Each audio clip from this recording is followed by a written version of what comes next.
रक्षाबंधन का शुभ मुहूर्त क्या है? क्योंकि देख रहे हैं बहनें काफ़ी ज़्यादा कंफ्यूज हैं, क्योंकि टीवी बता रहा है दोपहर से शुरू, कोई बता रहा है सुबह से शुरू, कोई बोल रहा है भद्रा शुरू हो जाएगा। आखिर सही समय क्या है?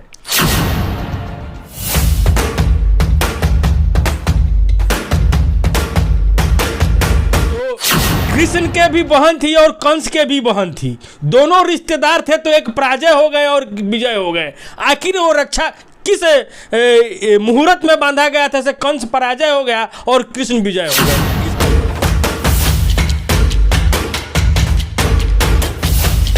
बंधा हुआ एक एक धागे से भाई बहन का प्यार, राखी धागों का त्यौहार। कहते हैं रक्षाबंधन में इतनी शक्ति होती है से अपने भाई को अजय बना सकती है। लोग ये भी बताते हैं से रक्षाबंधन में इतना ताकत होता है से हम क्या बताएं, क्योंकि बहन कंस के भी थे और बहन कृष्ण के भी थे। एक जहां पराजय हो गए और एक जहां विजय हो गए।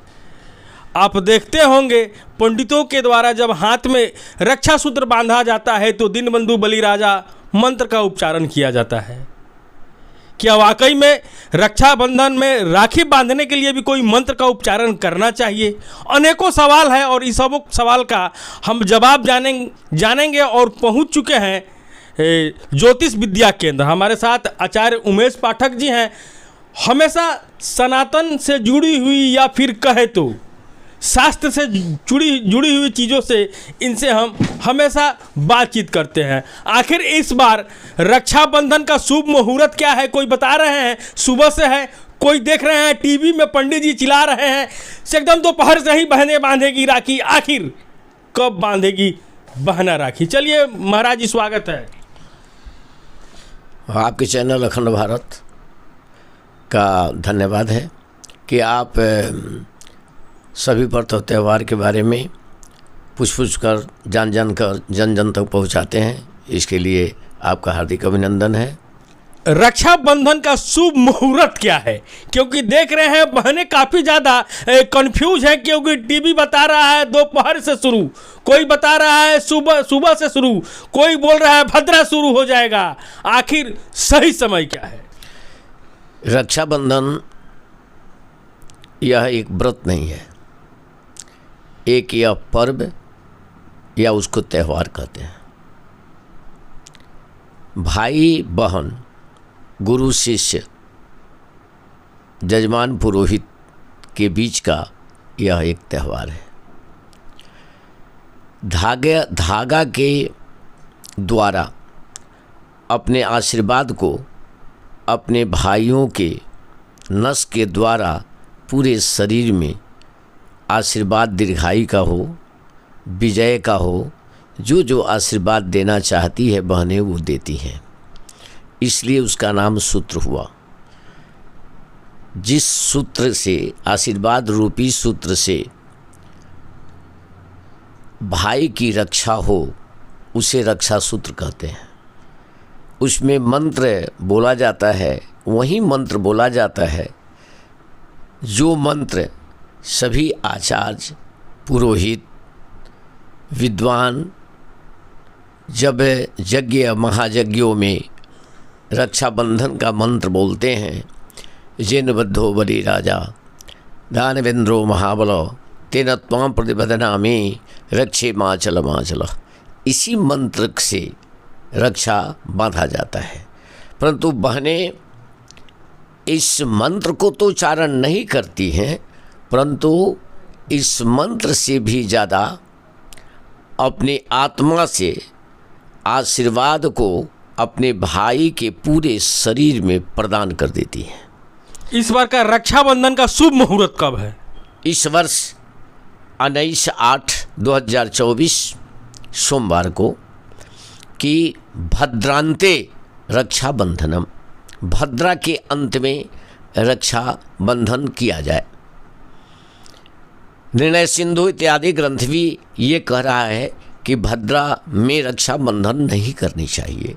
बिल्कुल सही बात है, परंतु प्रश्न यहाँ ये है कि बहुत सारी ग्रंथ, चाहे वो निर्णय सिंधु हो, चाहे ये पंचांग भी हो, चाहे और सभी ग्रंथ हैं जैसे मुहूर्त चिंतामणि, जिनके आधार पर हम सब आचार्य, पुरोहित, पुजारी इत्यादि सभी ब्राह्मण लोग आम व्यक्तियों का यज्ञ, विवाह, जनेऊ या किसी प्रकार का लक्ष्मी पूजन या दुकान का उद्घाटन समारोह कराते हैं तो वहाँ भद्रा का विचार करते हैं।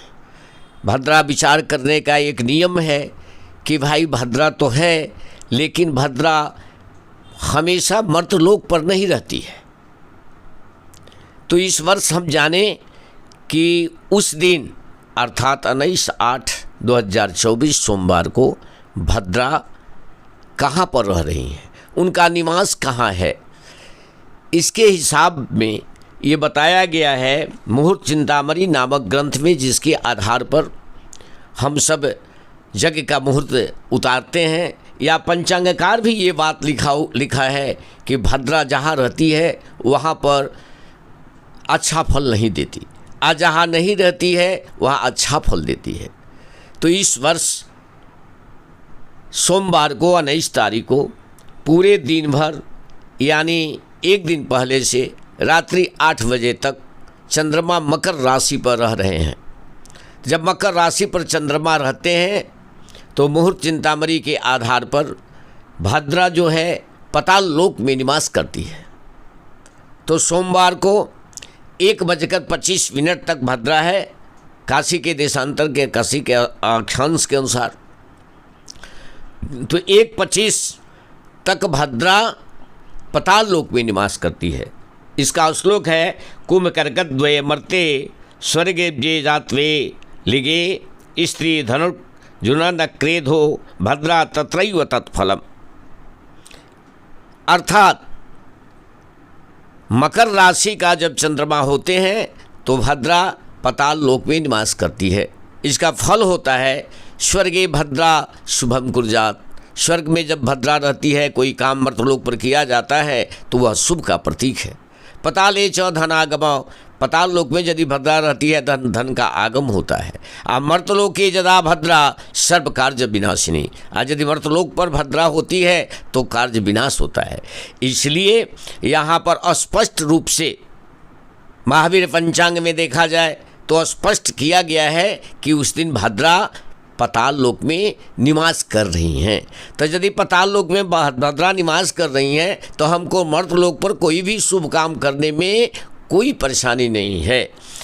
और यह व्रत सुबह की है तो भद्रा के अंत में बांधना है। तो भद्रा ये भी देखना है, सारी बात पंचांगकार नहीं लिखेंगे, इसके लिए पंडितों को और सभी ग्रंथों को पढ़ना चाहिए, देखना चाहिए, जिसके आधार पर हमेशा मुहूर्त निकाल करके लोगों का कार्य कराते हैं, शुभोत्सव कराते हैं। इसलिए मेरा प्रार्थना है सभी आचार्यों को, सभी गुरुजनों को, सभी पुजारियों को, और आग्रह है सभी बहनों को और सभी भाइयों को कि सूर्योदय से लेकर सूर्यास्त के आधा घंटा के पहले तक अपना रक्षाबंधन उत्सव को मनावें और भद्रा दिमाग से निकाल दें। लोग ये जानना चाह रहे थे से आप रक्षाबंधन के बारे में पंडित जी से पूछ रहे हैं और पंडित जी बता रहे हैं कि भाई को अजय बना देगा, विजय बना देगा। तो कृष्ण के भी बहन थी और कंस के भी बहन थी, दोनों रिश्तेदार थे, तो एक पराजय हो गए और विजय हो गए। आखिर वो रक्षा किस मुहूर्त में बांधा गया था से कंस पराजय हो गया और कृष्ण विजय हो गए, इस पर थोड़ा सा बता दीजिए। शास्त्र के मुताबिक वहीं पर ध्यान दिया जाए कि गंधारी के पास अर्जुन भी गए थे प्रणाम करने, तो बिना मांगे ही विजय श्री का आशीर्वाद गंधारी दे दी। और उनका पुत्र दुर्योधन, जिनको सुयोधन कहा जाता था, उनका शुद्ध नाम सुयोधन है, सुयोधन भी गए थे, परंतु उनको विजय का आशीर्वाद उन्होंने नहीं दिया। प्रश्न उन्होंने कर दिया कि हे माँ, आप मुझे विजय श्री का आशीर्वाद नहीं दी, अर्जुन को आपने दे दिया। तो उन्होंने उत्तर दिया कि बेटा, आशीर्वाद मांगा नहीं जाता है, आशीर्वाद कर्म के आधार पर मिल जाता है। भगवान कृष्ण के बहन आशीर्वाद दी तो कृष्ण वैसे पात्र थे कि जिसमें छेद नहीं था, वह आशीर्वाद उसी में रह गया। तो उनको विजय मिला।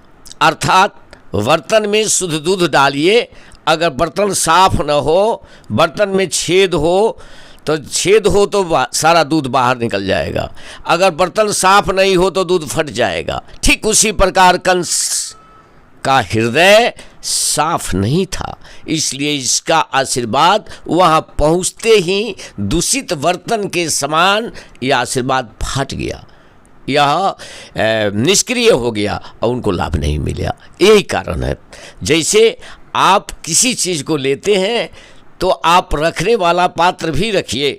आपके पास रुपया भी हो रहा है तो आपके पास रखने वाला स्थान चाहिए।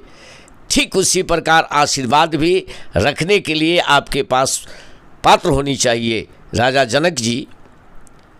जनक जी दशरथ जी से बोले कि आप धन्य हैं कि आपने अपने पुत्रों को आज्ञा देकर और मेरे यहाँ बारात लाकर मेरे 4 पुत्रियों का विवाह करके मुझे आपने कृतार्थ कर दिया।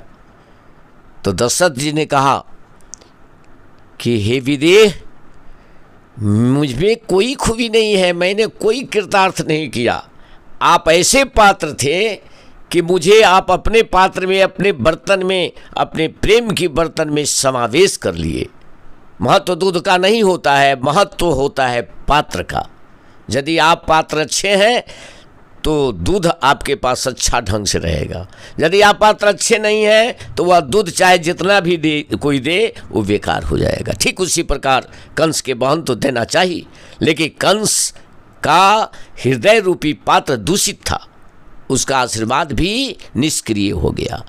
और कृष्ण का पात्र दूषित नहीं था, इसलिए उनके बहन का आशीर्वाद सक्रिय हो गया। चलिए मिलते हैं फिर किसी अन्य वीडियो में सनातन से जुड़ी हुई व्रत त्यौहार के बारे में। जब भी आवश्यकता होगा हम आपको बताते रहेंगे। चलिए महाराज जी, अपना समय दिए इसके लिए धन्यवाद। चलिए मैं आपका भी हार्दिक अभिनंदन करता हूँ, आपको भी धन्यवाद ज्ञापन करता हूँ कि आप दिन दुना रात चौगुना बढ़ें और इस धर्म को आगे की ओर बढ़ाते रहें। जय हिंद, जय भारत।